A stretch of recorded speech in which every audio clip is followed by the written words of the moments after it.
പ്രവാസ ലോകത്തെ വാർത്തകളും വിശേഷങ്ങളും അതുപോലെ മാറി മാറി വരുന്ന നിയമങ്ങളും നേരത്തെ അറിയാൻ ഈ ചാനൽ സബ്സ്ക്രൈബ് ചെയ്യൂ.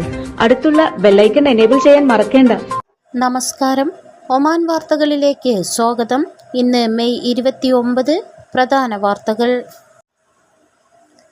തെക്കൻ ഷർക്കിയ ഗവർണറേറ്റിലെ സിനാബ് വിലായത്തിൽ വെയർഹൌസിൽ തീപിടുത്തം. സ്വകാര്യ കമ്പനിയുടെ വെയർഹൌസിനാണ് കഴിഞ്ഞ ദിവസം തീപിടിച്ചത്.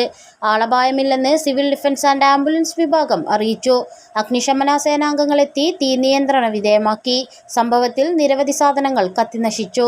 വൻ നാശനഷ്ടം കണക്കാക്കുന്നു. തീപിടുത്ത അപകട കാരണം വ്യക്തമല്ല. തൊഴിൽ താമസ നിയമങ്ങൾ ലംഘിച്ച് 12 പ്രവാസികൾ അറസ്റ്റിൽ. Dhahira governorate Royal Oman Police command Ibri unit special task ഫോഴ്സുമായി സഹകരിച്ച് നടത്തിയ പരിശോധനയിലാണ് നിയമലംഘനങ്ങൾ കണ്ടെത്തിയത്. വിവിധ ഇടങ്ങളിൽ നിന്നായി ഏഷ്യൻ, ആഫ്രിക്കൻ രാജ്യക്കാരായ പ്രവാസികളെ പിടികൂടി. ഇവർക്കെതിരെ നിയമ നടപടികൾ സ്വീകരിച്ചതായും പോലീസ് അറിയിച്ചു. തൊഴിൽ നിയമങ്ങൾ ലംഘിച്ച് ഒമാനിൽ കഴിയുന്ന പ്രവാസികളെ കണ്ടെത്തുന്നതിനായി തൊഴിൽ മന്ത്രാലയത്തിനും റോയൽ ഒമാൻ പോലീസിനും കീഴിൽ വ്യാപക പരിശോധനയാണ് നടന്നുവരുന്നത്.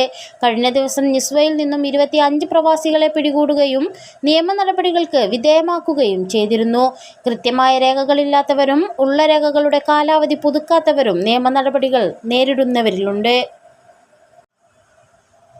മസ്കത്തിനും വിവിധ കേരള സെക്ടറുകൾക്കുമിടയിലുള്ള സർവീസുകൾ വീണ്ടും റദ്ദാക്കി എയർ ഇന്ത്യ എക്സ്പ്രസ്. ജൂൺ ആദ്യവാരത്തിലുള്ള നിരവധി സർവീസുകൾ റദ്ദാക്കിയതായി അറിയിച്ച് ട്രാവൽ ഏജന്റുമാർക്ക് എയർ ഇന്ത്യ എക്സ്പ്രസ് സർക്കുലർ അയച്ചു. നേരത്തെ റദ്ദാക്കപ്പെട്ട സർവീസുകൾക്ക് പുറമെയാണിത്. ജൂൺ 2, 4, 6 തീയതികളിലെ കോഴിക്കോട് മസ്കത്ത് സർവീസുകൾ, ജൂൺ 3, 5, 7 തീയതികളിലെ മസ്കത്ത് കോഴിക്കോട് സർവീസുകൾ, ജൂൺ 1, 3, 5, 7 തീയതികളിലെ കണ്ണൂർ മസ്കത്ത് കണ്ണൂർ സർവീസുകൾ, ജൂൺ 1, 3, 5, 7 തീയതികളിലെ തിരുവനന്തപുരം മസ്കത്ത് തിരുവനന്തപുരം സർവീസുകൾ എന്നിവയാണ് റദ്ദാക്കിയത്. മെയ് 29, 31 തീയതികളിലെ കോഴിക്കോട് മസ്കത്ത് സർവീസുകളും മെയ് 30, ജൂൺ 1 തീയതികളിലെ മസ്കത്ത് കോഴിക്കോട് സർവീസുകളും നേരത്തെ റദ്ദാക്കിയിരുന്നു. മെയ് 30-നുള്ള തിരുവനന്തപുരം മസ്കത്ത് തിരുവനന്തപുരം സർവീസും റദ്ദാക്കിയിട്ടുണ്ട്. മെയ് 31-നുള്ള കണ്ണൂർ മസ്കത്ത് കണ്ണൂർ വിമാനവും സർവീസ് നടത്തില്ലെന്ന് എയർ ഇന്ത്യ എക്സ്പ്രസ് അറിയിച്ചിരുന്നു. അവധിക്കാലത്ത് നാടണയുന്ന പ്രവാസികൾക്ക് മേലുള്ള ഇരുട്ടടിയാണ് എയർ ഇന്ത്യ എക്സ്പ്രസിന്റെ തുടർച്ചയായ സർവീസ് റദ്ദാക്കലുകൾ. പ്രവാസികളുടെ നാട്ടിലേക്കുള്ള യാത്ര ആശങ്കയിലായിരിക്കുകയാണ്. മറ്റു വിമാന കമ്പനികളിൽ ഉയർന്ന ടിക്കറ്റാണെന്നതും പല ദിവസങ്ങളിലും ടിക്കറ്റുകൾ ലഭ്യമല്ല എന്നതും ആശങ്ക വർദ്ധിപ്പിക്കുന്നു. വിമാനം നിർത്തലാക്കുകയോ അനന്തമായ അനിശ്ചിതത്വം സൃഷ്ടിച്ചുകൊണ്ട് സമയം മാറ്റുകയോ ചെയ്യുന്നത് യാത്രക്കാരിൽ തീർക്കുന്ന പ്രയാസം ചെറുതല്ല. ഗൾഫിലെ സ്കൂൾ അവധി, നാട്ടിലെ സ്കൂൾ അവധിക്ക് ഒമാനിലേക്ക് വന്നവരുടെ തിരിച്ചുപോക്ക്, ബലിപെരുന്നാൾ എന്നിങ്ങനെയുള്ള അവസരങ്ങളിൽ ഉയർന്ന ടിക്കറ്റ് നിരക്ക് നൽകി നാട്ടിലെത്തേണ്ടവരാണ് യാത്രാ ദുരിതം മൂലം കഷ്ടത അനുഭവിക്കുന്നത്. വിദേശ ഇന്ത്യൻ സമൂഹത്തിന്റെ ചരിത്രവും പൈതൃകവും സംരക്ഷിക്കുന്നതിൽ സുപ്രധാനമായ ചുവടുവെപ്പ് അടയാളപ്പെടുത്തി ഡിജിറ്റൈസേഷൻ പദ്ധതിക്ക് മസ്കത്തിൽ സമാപനമായി. പ്രവാസികളുടെ രേഖകൾ ഡിജിറ്റൈസ് ചെയ്യുന്നതിനും ആർക്കൈവ് ചെയ്യുന്നതിനുമുള്ള നാഷണൽ ആർക്കൈവ്സ് ഓഫ് ഇന്ത്യയുടെ ആദ്യ വിദേശ പദ്ധതിയായിരുന്നു ഇത്. ഒമാനിലെ ഇന്ത്യൻ പ്രവാസികളുടെ ചരിത്രരേഖകൾ ആർക്കൈവ് ചെയ്യുന്നതിനായി NAI മസ്കത്ത് ഇന്ത്യൻ എംബസിയുമായി സഹകരിച്ചായിരുന്നു പരിപാടികൾ നടത്തിയിരുന്നത്. മത്ര വാട്ടർ ഫ്രണ്ട് പദ്ധതി ചർച്ച ചെയ്ത് മസ്കത്ത് നഗരസഭ. അന്താരാഷ്ട്ര നിലവാരത്തോടെ മത്രയെ പ്രധാന വിനോദസഞ്ചാര കേന്ദ്രമാക്കി മാറ്റുന്നതിനുള്ള പ്രവൃത്തികൾ വിശകലനം ചെയ്ത യോഗത്തിൽ സുൽത്താൻ ഖാബൂസ് പോർട്ട് വികസന രൂപരേഖയുടെ ഒമ്രാൻ ഗ്രൂപ്പ് സമർപ്പിച്ച നിർദ്ദേശവും പരിശോധിച്ചു. ഒമാൻ ഇൻവെസ്റ്റ്മെന്റ് അതോറിറ്റിയുടെ കൂടി നിർദ്ദേശങ്ങൾ പഠിച്ചാകും പദ്ധതി നടപ്പിൽ വരുത്തുക. അതേസമയം മത്രയുടെ മുഖച്ഛായ മാറ്റുന്ന വികസന പ്രവൃത്തികൾ നടപ്പിലാക്കുമ്പോഴും പ്രദേശത്തിന്റെ തനിമയെയും പൈതൃകത്തെയും സംരക്ഷിക്കുമെന്ന് നഗരസഭ വ്യക്തമാക്കി. പ്രദേശവാസികളുടെ നിത്യജീവിതത്തെയും ബാധിക്കുന്ന തരത്തിൽ വികസനം നടപ്പിലാക്കില്ല. മസ്കത്തിൽ കൂടുതൽ കപ്പൽ സഞ്ചാരികളെ ആകർഷിക്കുന്ന രൂപത്തിൽ കൂടിയാകണം വികസനമെന്നും ചർച്ചയിൽ നിർദ്ദേശങ്ങൾ ഉയർന്നുവന്നു. നഗരത്തിലെ വെള്ളപ്പൊക്കം ബാധിക്കുന്ന പ്രദേശങ്ങളിലെ പരിഹാര നടപടികളിലും വീക്ഷങ്ങൾ കൈമാറി. അണക്കെട്ടുകൾക്ക് സമീപത്തെ പ്രദേശങ്ങൾ വിനോദസഞ്ചാര കേന്ദ്രമാക്കുന്നതിനുള്ള സാധ്യതകളും യോഗം പരിശോധിച്ചു. Muscat governor Sayyid Saud bin Hilal Al Busaidi യോഗത്തിന് കാർമ്മികത്വം വഹിച്ചു. 2020 ലോകകപ്പിന് മുന്നോടിയായുള്ള സന്നാഹ മത്സരത്തിൽ ജയം സ്വന്തമാക്കി ഒമാൻ. പപ്പുവ ന്യൂഗിനിയയ്ക്കെതിരെ കഴിഞ്ഞ ദിവസം ബ്രയൻ ലാറ ക്രിക്കറ്റ് അക്കാദമി ഗ്രൗണ്ടിൽ നടന്ന മത്സരത്തിൽ 5 പന്തുകൾ ബാക്കി നിൽക്കെ 3 റൺസിനാണ് ഒമാൻ ജയം ഉറപ്പിച്ചത്. ടോസ് നേടിയ ഒമാൻ ബൗളിംഗ് തിരഞ്ഞെടുക്കുകയായിരുന്നു. ആദ്യം ബാറ്റ് ചെയ്ത ന്യൂഗിനിയ നിശ്ചിത 20 ഓവറിൽ 9 വിക്കറ്റ് നഷ്ടത്തിൽ 137 റൺസ് എടുത്തു. ഒമാനു വേണ്ടി ക്യാപ്റ്റൻ ആക്കിബ് ഇല്യാസ് 3ഉം ബിലാൽ ഖാൻ 2ഉം വിക്കറ്റ് നേടി. മറുപടി ബാറ്റിംഗിന് ഇറങ്ങിയ ഒമാൻ 19 ഓവറിൽ 7 വിക്കറ്റ് നഷ്ടത്തിൽ വിജയ റൺസ് കുറിച്ചു.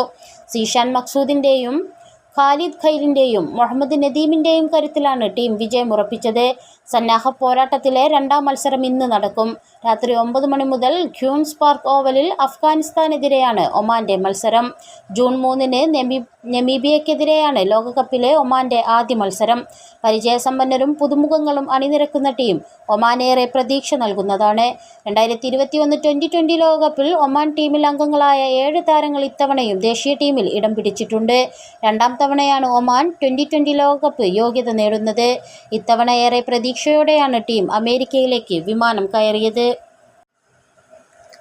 ഒമാനിൽ പുതിയ ബജറ്റ് വിമാന കമ്പനിക്ക് കൂടി ലൈസൻസ് നൽകാൻ സിവിൽ ഏവിയേഷൻ വിഭാഗം. താൽപ്പര്യമുള്ളവരിൽ നിന്നും നിക്ഷേപം ക്ഷണിച്ചിരിക്കുകയാണ് അധികൃതർ. നിലവിൽ ഒമാനിൽ നിന്നുള്ള ബജറ്റ് എയർലൈനായി സലാം എയറും ദേശീയ വിമാന കമ്പനിയായ ഒമാൻ എയറും സർവീസ് നടത്തി വരുന്നുണ്ട്. 2017-ലാണ് സലാം എയർ സ്ഥാപിതമായത്. ഒമാൻ എയർ 2027 വരെയുള്ള വികസന പദ്ധതികളും പ്രഖ്യാപിച്ചിട്ടുണ്ട്. ആഭ്യന്തര അന്താരാഷ്ട്ര സർവീസുകൾ വർദ്ധിപ്പിക്കുകയും വ്യോമയാന മേഖലയിൽ ഒമാൻ കൂടുതൽ ശക്തമാവുകയുമാണ് അധികൃതർ ലക്ഷ്യം വെക്കുന്നത്. ഒമാനിൽ വിമാനയാത്രക്കാരിലും സർവീസുകളിലും വലിയ വർധനവാണ് അടുത്തിടെ ഉണ്ടായിട്ടുള്ളതെന്ന് കണക്കുകൾ പറയുന്നു. യാത്രികരിൽ കൂടുതൽ ഇന്ത്യക്കാരാണ്. പ്രവാസികൾക്കുള്ള മെഡിക്കൽ റിപ്പോർട്ടുകളുടെ ഇലക്ട്രോണിക് സർട്ടിഫിക്കേഷൻ സംവിധാനമായി മെഡിക്കൽ ഫിറ്റ്നസ് എക്സാമിനേഷൻ സർവീസ് അവതരിപ്പിച്ച് ആരോഗ്യ മന്ത്രാലയം.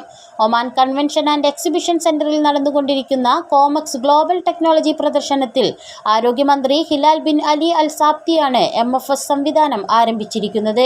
മെഡിക്കൽ ഫിറ്റ്നസ് പരിശോധനയ്ക്ക് പ്രവാസികൾക്ക് ഓൺലൈനിൽ സ്വയം രജിസ്റ്റർ ചെയ്യാമെന്നത് MFS സംവിധാനത്തിൽ പ്രധാനപ്പെട്ടതാണ്.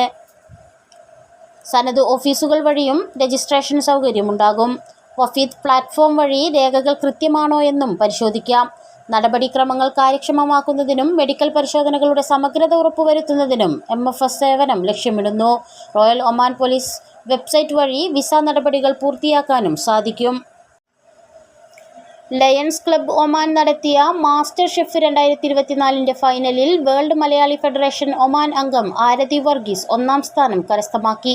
88 പേർ പങ്കെടുത്ത പാചക മത്സരത്തിൽ നിന്ന് 14 പേർ അവസാന ഘട്ടത്തിലെത്തുകയും ഫൈനലിൽ live cooking chef Suresh Pillai Aarathi വർഗീസിനെ വിജയിയായി പ്രഖ്യാപിക്കുകയുമായിരുന്നു. റൂവി അൽ ഫലാജ് ഓഡിറ്റോറിയത്തിൽ ലയൺസ് ക്ലബ്ബ് ഒമാൻ നടത്തിയ മാസ്റ്റർ ഷെഫ് 2024 ചടങ്ങിൽ ഷെഫ് സുരേഷ് പിള്ളയിൽ നിന്ന് മൊമെന്റോ ആരതി വർഗീസ് ഏറ്റുവാങ്ങി.